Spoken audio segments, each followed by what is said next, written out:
मेरी शादी 5 लड़कों से हो गई।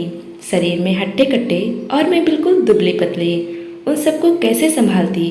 जैसे ही सुहागरात का टाइम आया, वो 5 लोग बारी बारी से मेरे साथ सुहागरात मनाने लगे। उसके बाद जो हुआ उससे तो मेरे पैरों तले जमीन ही खिसक गई। मैं ऐसे खानदान में पैदा हुई थी जहाँ सभी भाइयों की दुल्हन एक ही लड़की बनती थी। मेरी माँ भी मेरे पापा और ताऊ जी और चाचा जी की एक ही पत्नी थी। मैं 15 साल की थी और मुझसे बड़े मेरे 4 भाई थे। घर में शादी का माहौल था क्योंकि मेरे चारों भाइयों की शादी थी। तब मुझे उस बारे में कुछ खबर नहीं थी। मैं बिल्कुल अनजान थी। मुझे नहीं पता था कि ऐसा भी कोई रिवाज होता है। मैं तो इस खुशी में झूम रही थी कि घर में मेरे 4 भाभियाँ आएंगी। लेकिन भैया की शादी के बाद जब दुल्हन का गृह प्रवेश किया गया तो मेरे चारों दूल्हे भाइयों के साथ केवल एक ही दुल्हन थी। सब लोग बहुत खुश थे कि घर में बहू आ गई है, पर मैं सिर्फ इसी सोच में थी कि आखिर मेरी 3 भाभियाँ कहाँ हैं। खैर इस सब को भूल गई और नाचने में लग गई। कुछ दिन यूं ही निकलते गए। मैं रोज देखती कि मेरी भाभी के पास सभी भाई जाते हैं। पढ़ाई लिखाई उस समय होती नहीं थी और अगर थोड़ी बहुत होती तो सिर्फ लड़कों के लिए। लड़कियों को पढ़ाई नहीं करने दी जाती थी। कुछ दिन बाद मेरी सहेली की बहन की शादी थी। उसके पिताजी और मेरे पिताजी अच्छे दोस्त थे, इसलिए उनकी शादी में हमारे पूरे परिवार को बुलाया गया। सब लोगों के साथ मैं वहाँ गई। जब उनके यहाँ बारात आई तो 3 दूल्हे थे। फिर मैं सोचने लगी कि उनके यहाँ तो सिर्फ एक ही लड़की की शादी है, तो फिर दूल्हे 3 कैसे हैं। खैर उनकी शादी के बाद मैं घर पर आई। जब माँ को सारा काम करके खाली बैठे देखा तो मैंने माँ से पूछ लिया कि आखिर यह क्या है, एक लड़की के इतने सारे दूल्हे कैसे हो सकते हैं। तभी मेरी माँ ने मुझे प्यार से समझाया कि बेटी, हमारे समाज की यह प्रथा है जिसमें जहाँ लड़की का रिश्ता तय किया जाता है वो जितने भी भाई होते हैं उन सबसे शादी होती है। मैंने माँ से पूछा कि इतने सारे लड़कों को एक अकेली लड़की कैसे संभाल पाती है। तभी माँ ने कहा, बेटा अब जैसे भी हो यह सब तो करना ही पड़ता है। अब लड़की की किस्मत बता सकती है कि उसकी कितने लड़कों के साथ शादी हो सकती है। मेरी ज़्यादा कुछ समझ में नहीं आ रहा था तो मैं वहाँ से उठकर चली गई। कुछ दिन बाद जब मैं 18 साल की हुई तो मेरे घर पर मेरी शादी करने की बात चलने लगी। भाई और पापा ने मेरे लिए रिश्ता ढूंढना शुरू किया। मैं बिल्कुल भी खुश नहीं थी शादी करवाने के लिए, क्योंकि मेरा दिल इसलिए घबरा रहा था कि पता नहीं कितने लड़कों से मेरी शादी होगी और उसके बाद मैं उन सबको कैसे संभालूंगी। लेकिन मेरी कहाँ चलने वाली थी। आखिर होना तो वही था जो घर के बड़े चाहते थे। खैर दूसरे दिन मैं अपनी माँ के साथ बैठी हुई थी, तभी मेरे सबसे बड़े भाई आए और कहने लगे, नीतू का रिश्ता तय कर दिया गया है, बहुत अच्छा खानदान है, लड़के 5 भाई हैं। ये सुनते ही मेरे पैरों तले जमीन खिसक गई। 5 लड़कों को मैं कैसे संभाल पाऊंगी, बस यही सोच मुझे खाए जा रही थी। मैं बार बार इस समाज के इस गलत रिवाज के बारे में सोच रही थी। हम लड़कियों का ख्याल जरा भी नहीं है। मैंने कई प्रयास किए किसी भी तरह ये शादी ना हो, लेकिन शायद किस्मत में भी यही लिखा था। मैंने अपनी माँ और भाभी से इस बारे में बात की, लेकिन उन्होंने भी मुझे बोल दिया कि तुम्हें इसे स्वीकार करना ही पड़ेगा। मेरी माँ कहने लगी, मैं और तुम्हारी भाभी भी तो ये सब झेल रहे हैं। शुरू शुरू में तुम्हें तकलीफ होगी, लेकिन बाद में तुम अपने आप सहन करना सीख जाओगी। मैं दुखी मन से वहाँ से चली आई। अब जैसे जैसे शादी के दिन नज़दीक आ रहे थे, मैं गहरी चिंता में डूबी जा रही थी। आखिर वह दिन आ गया जिस दिन का हर लड़की को इंतजार रहता है। लेकिन मैं इस दिन को नहीं चाहती थी, क्योंकि मैंने शुरू से ही किसी एक का ही सपना देखा था, न कि 5 का। सब लोग अपने अपने काम में लग चुके थे। कोई तैयार हो रहा था तो कोई बारात के स्वागत की तैयारी में लगा था। मुझे भी तैयार किया गया। रंगोरा होने की वजह से मैं सबसे सुंदर थी। दुल्हन के जोड़े में भी मैं और भी सुंदर लग रही थी, लेकिन मुझे अपनी सुंदरता नहीं दिख रही थी। मुझे सिर्फ ये चिंता सताए जा रही थी कि आखिर कैसे होगा। तभी मेरी इसी सोच में डूबे मन को अचानक कुछ लड़कियों के शोर ने बाहर निकाल दिया, जो कह रही थी कि बारात आ गई। तभी बैंड बाजा के साथ बारात ने हमारे घर पर दस्तक दी। खाना पीना करने के बाद मुझे मंडप पर ले जाया गया। वहाँ 5 दूल्हे बैठे थे। मेरा दिल धड़कना बंद हो गया था, लेकिन मैं अपनी मजबूरी के आगे कुछ नहीं कर सकती थी।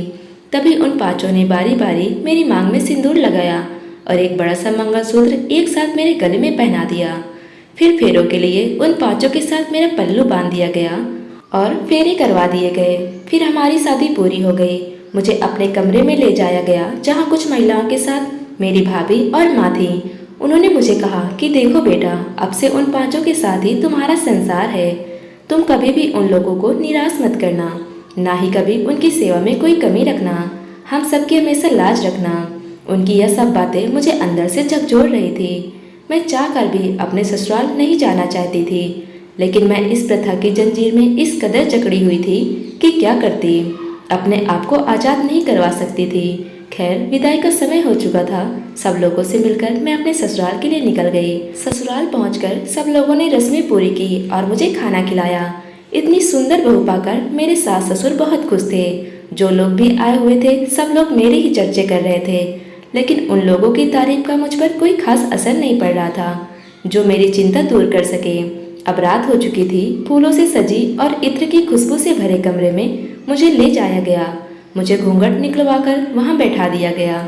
फिर कुछ देर बाद मेरे सबसे बड़े पति आए। उन्होंने मेरे साथ सुहाग रात मनाई और चले गए।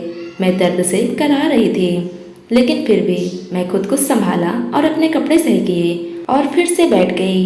मेरा दूसरा पति कमरे में आया। उसने भी मेरे साथ वही किया। ऐसे करते करते मेरे पांचों पतियों ने मेरे साथ सुहाग रात मनाई। सुबह फिर उठकर मुझे घर के काम में लगा दिया। दर्द के कारण मुझे ठीक से काम भी नहीं किया जा रहा था, लेकिन मैं आखिर कर भी क्या सकती थी। ऐसे रोज रोज होता रहा। रात भर एक मशीन की तरह वो लोग मेरे साथ गलत व्यवहार करते थे और दिन में घर का काम मेरी हालत खराब कर देती। फिर एक दिन मुझे अपने माता पिता से मिलवाने के लिए मेरे पीहर ले जाया गया।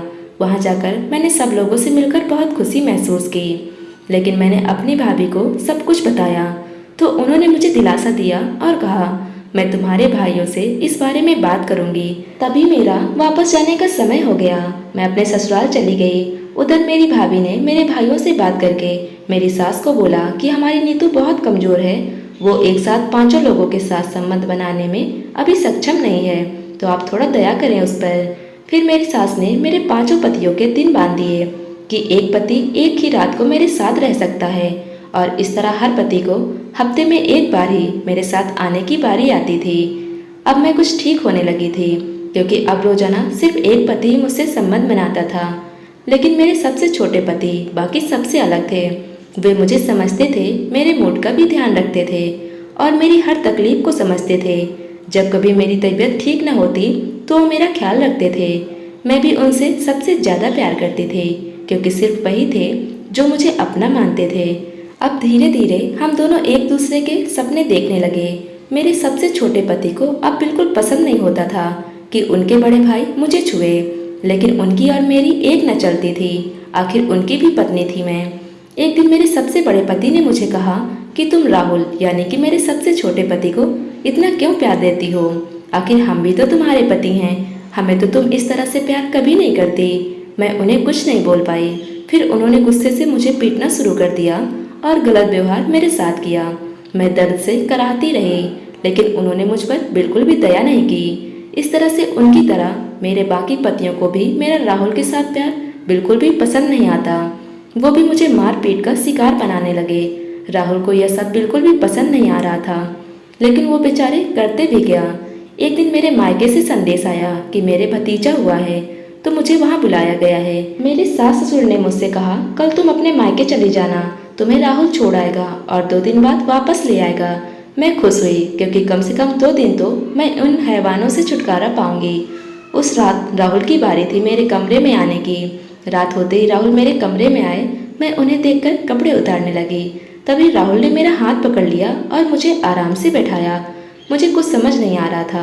तभी राहुल कहने लगे, देखो, मुझसे तुम्हारी ये तकलीफ नहीं देखी जाती है, और ऊपर से तुम्हें कोई और छुए मुझे बिल्कुल बर्दाश्त नहीं होता। तभी मैंने कहा कि अब हम कर भी क्या सकते हैं, और सच कहूँ तो मैं भी आपके साथ ही रहना चाहती हूँ, क्योंकि मैं भी हमेशा से सिर्फ एक पति का ही सपना देखती थी, और इस समाज की प्रथा ने मुझे अपने सपनों से ही अलग कर दिया। तभी राहुल ने मुझे कहा, अब हम ऐसे नहीं रहेंगे। कल मैं तुम्हें तुम्हारे मायके छोड़ आऊँगा और वापस आकर घर से पैसे और गहने चुरा लूँगा। फिर 2 दिन बाद जब मैं तुम्हें लेने आऊँगा तो हम लोग वहाँ से कहीं दूर भाग जाएंगे, अपनी अलग दुनिया में, इन सब से बहुत दूर। राहुल की इन बातों से मुझे बहुत सुकून मिला। अब मुझे एक उम्मीद जगी थी कि शायद अब मुझे इस अत्याचार नहीं सहना पड़ेगा। दूसरे दिन मैं अपने कपड़े डालकर पीहर के लिए राहुल के साथ निकल पड़ी। तभी राहुल के किसी दोस्त की दुर्घटना घटी तो राहुल को वहाँ से जाना पड़ा। तभी राहुल ने मुझे मेरे पीहर जाने वाली बस पर बिठा दिया और खुद अपने दोस्त के पास चले गए। सब प्लान के मुताबिक हो रहा था। शाम का समय हुआ। मेरे ससुर के पास मेरे पिताजी का कॉल आया तो उन्होंने कहा कि क्या हुआ जी, आपने आज नीतू को क्यों नहीं भेजा। तभी मेरे ससुर ने कहा, ये क्या बात कर रहे हो, नीतू तो सुबह ही बस में बैठा दिया गया था। फिर राहुल के आने के बाद मेरे ससुर ने राहुल से कहा कि नीतू अभी तक अपने घर नहीं पहुंची है, क्या तुमने उसे सही से बस में नहीं बिठाया था। तभी राहुल ने कहा कि नहीं, मैं तो उसे अच्छी तरह से बिठाकर आया था। अब राहुल भी बहुत घबरा गया कि आखिर नीतू गई कहाँ। मेरे मायके वाले भी आ गए थे। दूसरे दिन हो गया था लेकिन अभी तक मेरे बारे में कोई भी खबर नहीं आई थी। सबसे ज़्यादा राहुल दुखी थे कि आखिर मैं कहाँ गई। 2 दिन बाद वो मेरे साथ अपनी दुनिया बसाने वाले थे लेकिन उससे पहले यह घटना हो गई थी। मेरी कोई खबर न लगने पर सब लोगों ने पुलिस को खबर करने की सोची और थाने में जाकर रिपोर्ट दर्ज करवा दी, लेकिन पुलिस अपनी छानबीन में लग गई। तभी नीतू की बॉडी उन्हें सड़क के दूसरे किनारे पर मिली। पत्थर से वार किया हुआ था जिसकी वजह से नीतू की पूरी बॉडी कुचली हुई थी। सब लोगों ने नीतू की बॉडी उसके कपड़ों और हाथ पर बने टैटू से पहचान लिया था और अंतिम संस्कार कर दिया गया। अब सवाल था कि आखिर नीतू को मारा किसने। जब नीतू गई थी तो उसके गले में कई तरह के गहने डले हुए थे जो लाश पर नहीं मिले। सब लोगों ने इसे लूट का मामला समझ लिया। कुछ दिन तक तो पुलिस ने छानबीन की लेकिन अपराधी नहीं मिला। फिर बाद में इस घटना को भुला दिया गया। सब लोग भी भूल चुके थे लेकिन नीतू को भुलाना राहुल के लिए मुश्किल था। वह नीतू की याद में दिन रात रोता रहता। एक रात राहुल अपने कमरे में सो रहा था, तभी उसे खटखटाहट की आवाज़ सुनाई दी। राहुल ने अपने कमरे का दरवाज़ा खोला और घर की पिछली तरफ गया जहाँ पर से आवाज़ आ रही थी। फिर उसने देखा नीतू के ससुर जमीन को खोदकर कुछ निकाल रहे थे। फिर उन्होंने जमीन से कुछ गहने निकाले। मैं देखकर चकरा गया जब मैंने देखा कि वो वही गहने थे जो उस दिन नीतू पहनकर घर से गई थी। राहुल को सारा माजरा समझ में आ गया था लेकिन वह यह सोचकर बहुत दुखी भी हो रहा था कि उसके पिताजी ऐसा कैसे कर सकते हैं। राहुल ने दूसरे दिन पुलिस को बुलवाया और सारी बातें बता डाली। नीतू के ससुर राहुल को गुस्से में देख रहे थे लेकिन फिर पुलिस के दबाव में आकर उन्होंने सब कुछ उगल दिया। उन्होंने कहा, मैं राहुल और नीतू की सारी बातें सुन ली थी कि ये लोग 2 दिन के बाद भाग जाएंगे। तब मेरे 4 बेटों का क्या होगा और हमारी बिरादरी में क्या इज्जत रहेगी। इसी डर से नीतू का पीछा करने लगा और कुछ मेरे आदमियों की मदद से नीतू को मरवा दिया ताकि वह राहुल के साथ भाग न पाए। और मैं गहने निकाल लिए ताकि लोगों को लूटपाट का मामला लगे और हमारे गहने भी बच जाए। पुलिस अब नीतू के ससुर को गिरफ्तार कर चुकी थी। राहुल के आंखों से आंसू नहीं रुक रहे थे कि यह कैसी प्रथा है जिसकी वजह से लड़कियों को इतनी तकलीफें झेलनी पड़ती हैं और अगर वह खुलकर जीना चाहे तो उन्हें जान से मार दिया जाता है। राहुल अब अपनी पूरी जिंदगी नीतू की यादों को समर्पित कर चुका था।